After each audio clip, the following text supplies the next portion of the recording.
বিসমিল্লাহির রহমানির রহিম। আসসালামু আলাইকুম। নবকুমার ইনস্টিটিউশন ও ডক্টর শহীদুল্লাহ কলেজের অনলাইন ক্লাসে তোমাদের স্বাগত। আমি মোহাম্মদ আবুল বাশার পরাগ, প্রভাষক, হিসাব বিজ্ঞান বিভাগ, নবকুমার ইনস্টিটিউশন ও ডক্টর শহীদুল্লাহ কলেজ।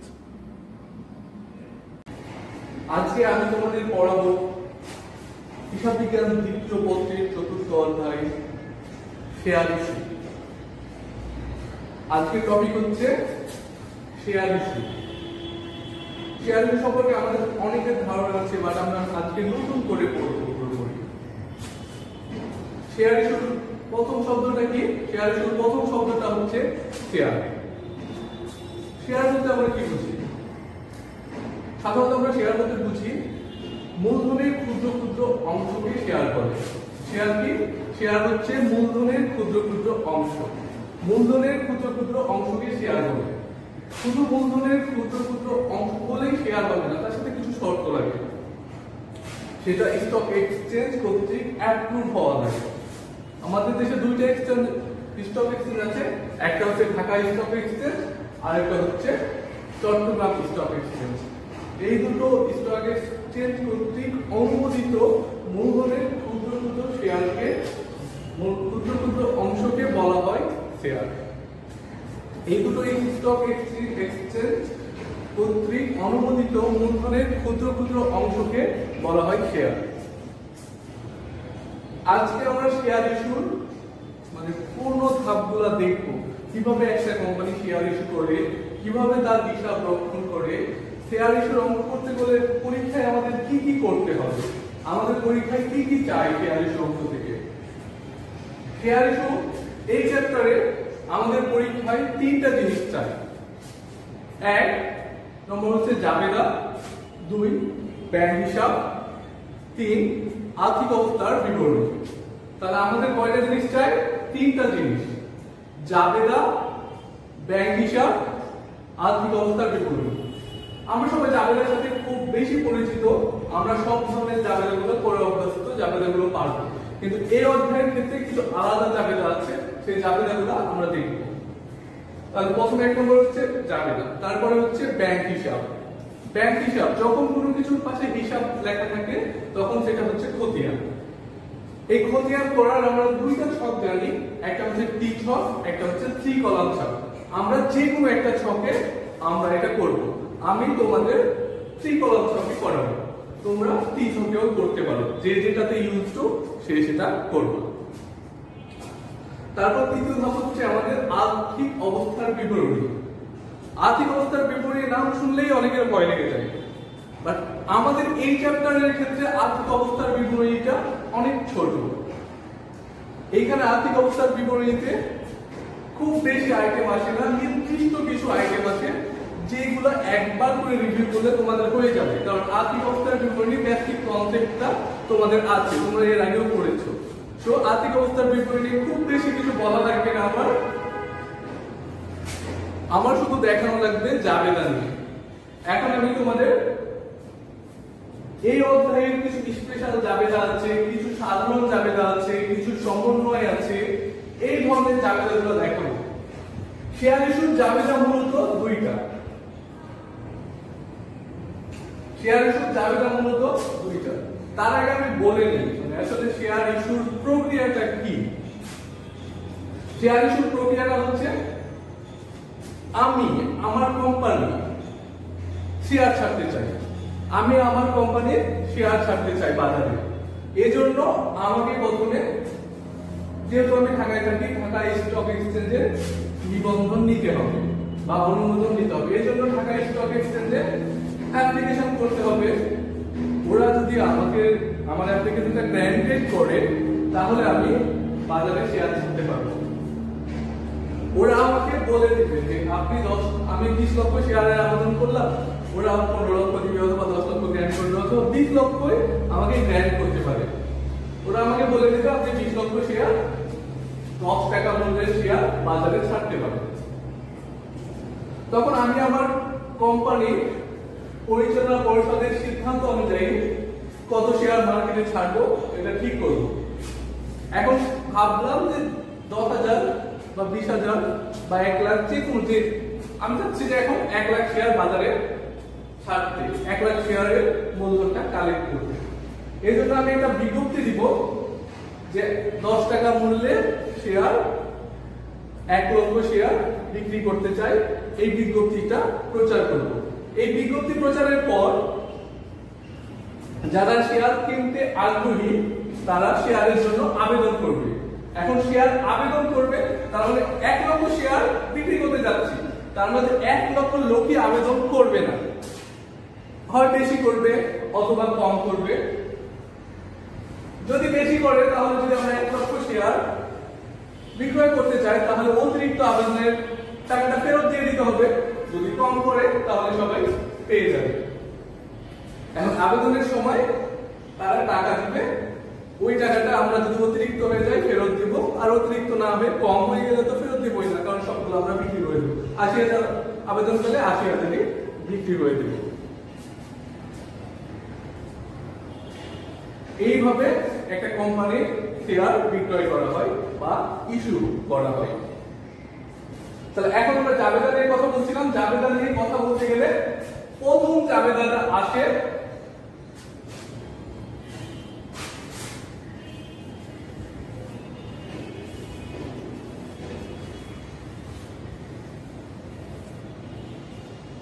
জাবেদা নিয়ে কথা বলতে গেলে প্রথম জাবেদাটা আসে এই অধ্যায়ে। দুইটা জাবেদা হচ্ছে স্পেশাল, স্পেশাল জাবেদা দুইটা। এই দুইটা জাবেদার মধ্যে প্রথম জাবেদা হচ্ছে শেয়ার আবেদনের টাকা পাওয়া গেল। শেয়ার আবেদনের টাকা পাওয়া গেল। এখন কোন টাকা পাওয়া গেলে জাবেদা কি হয় আমরা তো চর্চা করি নগদান হিসাব ডেবিট। যে সোর্স থেকে টাকা পায় সেই সোর্স ক্রেডিট। সেম জাবেদার মতো আমরা এখানে নগদান হিসাবও করতে পারি, বাট কোম্পানির লেনদেনগুলো সব সময় ব্যাংকের মাধ্যমে হয়। আরো কিছু শর্তের কারণে ব্যাংকের মাধ্যমে করাটা বেশি ভালো। নগদানে করলে ভুল হবে না, তবে ব্যাংকে করাটাই বেশি ভালো। তাহলে প্রথম জাবেদাটা হচ্ছে আমাদের ব্যাংক হিসাব ডেবিট, যেহেতু ব্যাংকের মাধ্যমে টাকা পেলাম। আর কিসের জন্য টাকা পেলাম? শেয়ার আবেদনের জন্য, তাহলে শেয়ার আবেদন হিসাব ক্রেডিট। প্রথম জাবেদাটা হচ্ছে শেয়ার আবেদনের টাকা পাওয়া গেল, এর জাবেদা হচ্ছে ব্যাংক হিসাব ডেবিট, শেয়ার আবেদন হিসাব ক্রেডিট। দ্বিতীয় জাবেদাটা হচ্ছে আবেদনের টাকা মূলধনে স্থানান্তর। দ্বিতীয় জাবেদাটা হচ্ছে শেয়ার আবেদনের টাকা মূলধনে স্থানান্তর। শেয়ার আবেদনের টাকা মূলধনে স্থানান্তর করতে যাওয়ার সময় আমাদের আরেকটা জাবেদা করতে হবে। আর এই ক্ষেত্রে প্রত্যেকটা তলবের জন্য দুইটা করে জাবেদা করতে হবে। আবেদনের টাকা পাওয়ার সময় একবার, আবেদনের টাকা মূলধনে স্থানান্তরের সময় আরেকবার। এখন আবেদনের টাকা মূলধনে স্থানান্তর যখন করব তখন আমাদের জাবেদাটা হবে শেয়ার আবেদন ক্রেডিট করছিলাম প্রথম জাবেদাতে, শেয়ার আবেদন ডেবিট, শেয়ার মূলধন হিসাব ক্রেডিট। শেয়ার আবেদন ডেবিট, শেয়ার মূলধন হিসাব ক্রেডিট। তাহলে আমাদের দুইটা জাবেদা হচ্ছে শেয়ার আবেদনের টাকা পাওয়া গেল, আরেকটা জাবেদা হচ্ছে আবেদনের টাকা মূলধনে স্থানান্তর করা হলো। এই দুইটা জাবেদা হচ্ছে আমাদের এ অধ্যায়ের বেসিক জাবেদা, বাকি জাবেদাগুলো আলাদা।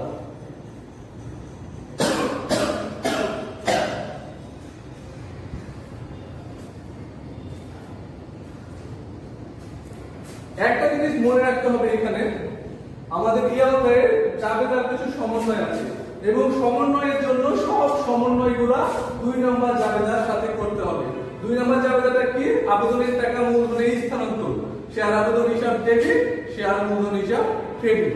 যত সমন্বয় আসবে সমন্বয়গুলা এই 2 নম্বর জাবেদার সাথে করতে হবে। তাহলে এখন আমরা সমন্বয় দেখি। কিছু সমন্বয় আছে এই অধ্যায়ের। এই অধ্যায়ের প্রথম সমন্বয় হচ্ছে অতিরিক্ত আবেদনের টাকা ফেরত দেওয়া হলো। এখন অতিরিক্ত আবেদনের টাকা আমরা যদি পেয়ে থাকি তাহলে অতিরিক্ত আবেদনের টাকা ফেরত দিতে হবে। এর জন্য জাবেদা করতে হবে অতিরিক্ত আবেদনের টাকা ফেরত দেওয়া হলো। অতিরিক্ত আবেদনের টাকা ফেরত দেওয়ার সময় আমাদের প্রথমে জাবেদা কি করছিলাম? 1 নম্বর জাবেদাটা ছিল শেয়ার আবেদনের টাকা পাওয়া গেল, ব্যাংক হিসাব ডেবিট, শেয়ার আবেদন হিসাব ক্রেডিট। এখন যদি ফেরত দেওয়া হলো বলি তাহলে এই জাবেদাটা ওর বিপরীত হয়ে যাবে। তাহলে ব্যাংক হিসাব ডেবিট ছিল, শেয়ার আবেদন হিসাব ক্রেডিট ছিল। তাহলে এখন ফেরত দেওয়ার ক্ষেত্রে হবে শেয়ার আবেদন হিসাব ডেবিট, ব্যাংক হিসাব ক্রেডিট। জাস্ট 1 নম্বর জাবেদা উল্টা জাবেদা হবে। এখন আমরা 2 নম্বর সমন্বয়টা দেখব। 2 নম্বর সমন্বয়টা হলো অতিরিক্ত আবেদনের টাকা আবন্টনের সাথে সমন্বয় করা হলো। 2 নম্বর জাবেদাটা হচ্ছে অতিরিক্ত আবেদনের টাকা আবন্টনের সাথে সমন্বয় করা হলো। 2 নম্বর জাবেদাটা কি? অতিরিক্ত আবেদনের টাকা আবন্টনের সাথে সমন্বয় করা হলো। তাহলে এই ক্ষেত্রে জাবেদা হবে শেয়ার আবেদন হিসাব ডেবিট, শেয়ার আবন্টন হিসাব ক্রেডিট। কারণ ওখানে ফেরত দেওয়া হয়েছিল তাই ব্যাংক থেকে চলে গেছিল, ব্যাংক হিসাব ক্রেডিট করছিলাম, এখানে তো আমরা ফেরত দিচ্ছি না, আবন্টন করছি, তাই ব্যাংক হিসাবের পরিবর্তে শেয়ার আবন্টন হিসাব ক্রেডিট করছি। তাহলে দুইটা সমন্বয় হলো, অতিরিক্ত আবেদনের টাকা ফেরত দেওয়া হলো আর অতিরিক্ত আবেদনের টাকা আবন্টনের সাথে সমন্বয় করা হলো। এখন বিক্রয়ের পদ্ধতির উপর 3টে সমন্বয় আছে আমাদের। এখন বিক্রয়ের পদ্ধতিগুলো কি কি এটা আগে আমরা জানব। বিক্রয়ের পদ্ধতি 3 পদ্ধতিতে শেয়ার বিক্রয় করা হয়: অধিহার, সমহার, অপহার। আমরা হয়তো জানি অধি মানে হচ্ছে বেশি, তাহলে অধিহারের ক্ষেত্রে বেশি মূল্যে, সমহারের ক্ষেত্রে সমান মূল্যে, অপহারের ক্ষেত্রে কম মূল্যে। অধিহারের ক্ষেত্রে বেশি মূল্যে, সমহারের ক্ষেত্রে সমান মূল্যে আর অপহারের ক্ষেত্রে কম মূল্যে। তাহলে অধিহারের ক্ষেত্রে যদি কোনো শেয়ারের ফেস ভ্যালু 10 টাকা হয় তাহলে 10 টাকার বেশি মূল্যে যদি 2 টাকা অধিহার হয় তাহলে 12 টাকায় বিক্রয় করা হবে, আর যদি অপহার 2 টাকা থাকে তাহলে ওই শেয়ারটা 8 টাকায় বিক্রয় করা হবে। কিন্তু সমহার থাকলে কিছুই হবে না, 10 টাকার জিনিস 10 টাকায় বিক্রয় করা হবে, সমহারের ক্ষেত্রে কোনো চেঞ্জ হয় না। এখন দেখো অধিহার, সমহার, অপহারের আমাদের জাবেদা কি। আমি আগেই বলছি যে আমাদের সমন্বয়গুলা 2 নম্বর জাবেদা হবে, সাথে হবে। 2 নম্বর জাবেদাটা কি ছিল? মূলধনের স্থানান্তরের জাবেদা। মূলধনের স্থানান্তরের জাবেদা ছিল কি? শেয়ার আবেদন হিসাব ডেবিট, শেয়ার মূলধন হিসাব ক্রেডিট। এখন এই ক্ষেত্রে প্রথম অধিহারের জাবেদা করার সময় যখন অধিহারে শেয়ার বিক্রয় করা হয় তখন এই 2 নম্বর জাবেদাটা চেঞ্জ হয়ে আগে যাচ্ছিল শেয়ার আবেদন হিসাব ডেবিট, শেয়ার মূলধন হিসাব ক্রেডিট, ওইটুকু থেকে যাবে, এর সাথে শেয়ার অধিহার হিসাব যুক্ত হবে। এখন শেয়ার অধিহার হিসাব যুক্ত হবে, এটা ডেবিটে হবে না ক্রেডিটে হবে। শেয়ার অধিহার মানে 10 টাকার জিনিস আমরা 12 টাকায় নিয়েছি, আসলে 12 টাকা আমরা নিতে পারবো না, আমাদের সব সময় এক্সাক্ট দামটাই নিতে হবে হিসাব রাখার জন্য। 12 টাকা নিয়েছি মানে বাকি 10 টাকার জিনিস 12 টাকায় নিয়েছি মানে বাকি 2 টাকা আমাদের ফেরত দিতে হবে, সেটা আমাদের দায়, এটা দায় হিসাবে ট্রিট করা হয়। তাহলে শেয়ার অধিহার যদি দায় হয় তাহলে শেয়ার অধিহার কোন দিকে যাওয়ার কথা? দায় সাধারণত ক্রেডিট হয়, তাহলে শেয়ার অধিহার হিসাব ক্রেডিট দিকে যাবে। তাহলে শেয়ার অধিহার হিসাব ক্রেডিট দিকে যাবে। জাবেদাটা আমরা এভাবে লিখবো, আগে ছিল শেয়ার আবেদন হিসাব ডেবিট, শেয়ার মূলধন হিসাব ক্রেডিট, এর মাঝে ঢুকাই দেব আমরা শেয়ার অধিহার হিসাব। শেয়ার অধিহার হিসাব ওই মধ্যখানে ঢুকাই দিয়ে এটা ক্রেডিট দিকে লিখে দেব। তাহলে শেয়ার অধিহার গেল। এখন শেয়ার সমহারে বিক্রয় করা হলে, শেয়ার সমহারে বিক্রয় করা হলে কোনো চেঞ্জ হবে না, 2 নম্বর জাবেদাটা যা ছিল তাই হয়ে যাবে। শেয়ার আবেদন হিসাব ডেবিট, শেয়ার মূলধন হিসাব ক্রেডিট। তারপরে হচ্ছে অপহারে শেয়ার বিক্রয় করা হলে, যদি অপহারে শেয়ার বিক্রয় করা হয়, অপহারে শেয়ার বিক্রয়ের ক্ষেত্রে অধিহারের ক্ষেত্রে কি করছিলাম? ক্রেডিট, তার অপহারের ক্ষেত্রে ডেবিট। অধিহারের জন্য কি করছিলাম? অধিহারের জন্য করছিলাম ওইটা ক্রেডিট দিকে বসাইছিলাম, তাহলে শেয়ার অপহারের সময় এটা ডেবিট দিকে হয়ে যাবে। তাহলে অপহারে শেয়ার বিক্রয় করা হলে আমাদের 2 নম্বর জাবেদাটা হবে শেয়ার আবেদন হিসাব ডেবিট, শেয়ার অপহার হিসাব ডেবিট, শেয়ার মূলধন হিসাব ক্রেডিট। আমাদের 3টা এন্ট্রি থাকবে এখানে। আর সমহারে হলে তো সমহারে 2টা এন্ট্রি থাকবে, কিছু হবে না। এখন বিক্রয়ের পদ্ধতির উপর যেটা চেঞ্জ সেটা গেল। এখন আমাদের কিছু আছে সাধারণ জাবেদাগুলো দেখব। সাধারণ জাবেদার মধ্যে সাধারণত 2টা জাবেদা আমাদের পরীক্ষাতে সচরাচর আসে, এর বাইরে আর কিছু আসে না। এই 2টা জাবেদা আমরা দেখব। সাধারণ জাবেদার প্রথম জাবেদাটা হচ্ছে কমিশন প্রদান, কার কমিশন প্রদান? শেয়ার প্রতি অবলেখকের কমিশন প্রদান। তাহলে যে অবলেখক থাকে তাকে কমিশন প্রদান করতে হয়। এখন শেয়ার প্রতি অবলেখকের কমিশন প্রদান করা হলে নরমালি আমরা জানি কি কমিশন খরচ, তাহলে কমিশন প্রদান করা হলে কমিশন হিসাব ডেবিট, নগদান হিসাব ক্রেডিট। কিন্তু আমরা এই অধ্যায়ের ক্ষেত্রে নগদান না করে করব ব্যাংক হিসাব। এই অধ্যায়ের ক্ষেত্রে নগদান হিসাব না করে করব আমরা ব্যাংক হিসাব। তাহলে কমিশন হিসাব ডেবিট, ব্যাংক হিসাব ক্রেডিট। এর সাধারণ জাবেদা 2 নম্বর জাবেদা হচ্ছে ব্যাংক চার্জ। ব্যাংক চার্জ কর্তন করলো বা কেটে নিল বা ব্যাংক চার্জ করলো যাই হোক, ব্যাংক চার্জের ক্ষেত্রে আমরা এটা সাধারণ জাবেদা জানি ব্যাংক চার্জ হিসাব ডেবিট, ব্যাংক চার্জ হিসাব ডেবিট, ব্যাংক হিসাব ক্রেডিট। এই দুটো সাধারণ জাবেদা সচরাচর আমাদের করতে হয়। এখানে একটা কথা আছে, এখানে কমিশন আর ব্যাংক চার্জ সাধারণত আমরা এটা খরচ ভাবি, কিন্তু এই অধ্যায়ে যখন অঙ্ক করব প্রাথমিক খরচ, ব্যাংক চার্জ ও কমিশন এটা সাধারণত আমরা খরচ ভাবি, কিন্তু এই অধ্যায়ে যখন অঙ্ক করব তখন প্রাথমিক খরচ ভেবে এই দুটাকে সম্পত্তি দিয়ে বসাবো। ব্যাংক চার্জ আর কমিশন প্রাথমিক খরচ ভেবে সম্পত্তি দিয়ে বসাবো। তাহলে এই অধ্যায়ে জাবেদাগুলো আমাদের দেখা হলো। এখন জাবেদাগুলো দেখার পরে একটা ইম্পর্টেন্ট কথা হচ্ছে আবেদনের সময় যে পরিমাণ টাকা দিবে, আবেদনের সময় যখন আবেদন করবে আবেদনের সময় যে পরিমাণ টাকা দিবে সেই পরিমাণ টাকা নিয়ে আমাদের অঙ্ক করতে হবে। এখন যদি অবহারে বিক্রয় করি তাহলে 10 টাকা দিয়ে 8 টাকা করে দিবে, 8 টাকা ধরে অঙ্ক করতে হবে। যদি অধিহারে বিক্রয় করি তাহলে 10 টাকা দিয়ে 12 টাকা দিবে, 12 টাকা দিয়ে অঙ্ক করতে হবে। এই অধ্যায়ের আরো দুইটা জাবেদা আছে প্রতিদানের বিনিময়ে শেয়ার ইস্যু এর মাধ্যমে। প্রতিদানের বিনিময়ে শেয়ার ইস্যু সচরাচর পরীক্ষাতে আসে না, যদি কঠিন কোশ্চেন করে তাহলে এই চ্যাপ্টার বা এই ভাগ থেকে জাবেদাগুলো আসে, সচরাচর আসে না, কিন্তু আমরা জাবেদাগুলো শিখে রাখবো, আমাদের পরীক্ষায় আসতে পারে। প্রতিদানের বিনিময়ে শেয়ার ইস্যু, তাহলে প্রথম জাবেদা হচ্ছে শেয়ারের বিনিময়ে সম্পত্তি ক্রয়। শেয়ারের বিনিময়ে সম্পত্তি ক্রয়, এর প্রথম জাবেদা হচ্ছে শেয়ারের বিনিময়ে সম্পত্তি ক্রয়। এখন শেয়ারের বিনিময়ে সম্পত্তি ক্রয় করলে জাবেদার উত্তর কি হবে? কি ক্রয় করছি? সম্পত্তি। সম্পত্তি ক্রয় করলে সম্পত্তি হিসাব ডেবিট হয়, এই তো আমরা জানি আগে থেকে। তাহলে যে সম্পত্তি ক্রয় করব সম্পত্তি হিসাব ডেবিট, আর ক্রেডিট হবে শেয়ার মূলধন হিসাব। ক্রেডিট হবে শেয়ার মূলধন হিসাব। 2 নম্বর জাবেদা হচ্ছে সেবার বিনিময়ে প্রমোটারদের শেয়ার ইস্যু।